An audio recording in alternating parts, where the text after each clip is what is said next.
رمضان عطر اور روح کی غذا، گلاب کے کرشمے۔ السلام علیکم ناظرین، رمضان کی برکتیں ہر طرف چھائی ہوئی ہیں۔ ہم افطار میں کھجور اور مشروبات سے اپنے جسم کو توانائی دیتے ہیں، لیکن کیا آپ جانتے ہیں کہ ہماری روح کو بھی غذا کی ضرورت ہوتی ہے؟ آج ہم بات کریں گے کہ ایک ایسی چیز کی جو ہمارے پیارے نبی صلی اللہ علیہ وسلم کو بے حد پسند تھی، اور جو نماز اور تراویح اور ذکر و اذکار کے دوران آپ کی توجہ اور سکون کو دوگنا کر سکتی ہے۔ جی ہاں، ہم بات کر رہے ہیں گلاب کے عطر اور خوشبو کی۔ سوچئے، جس خوشبو کو اللہ کے نبی صلی اللہ علیہ وسلم نے پسند فرمایا، اس میں کتنی برکت ہوگی۔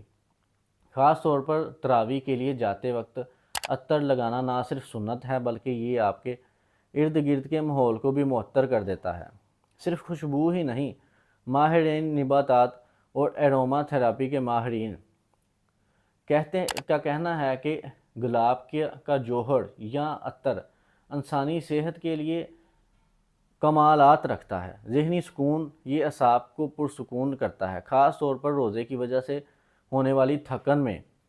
یہ اینٹی ڈپریسنٹ سے موڈ کو خوشگوار بناتا ہے اور ذہنی دباؤ کو کم کرتا ہے۔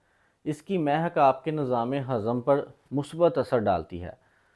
آپ اسے کئی طریقوں سے استعمال کر سکتے ہیں۔ تراویح پر جانے سے پہلے اپنے لباس پر تھوڑا سا گلاب کا عطر لگائیں۔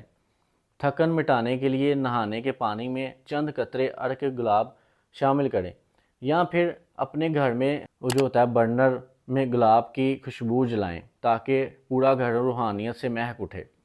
تو اس رمضان صرف جسم کی غذا کا ہی نہیں، روح کی غذا کا بھی خیال رکھیں۔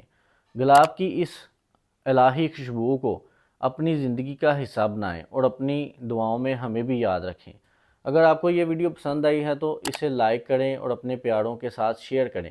کامنٹس میں بتائیں کہ آپ کا پسندیدہ عطر کون سا ہے۔ اللہ حافظ۔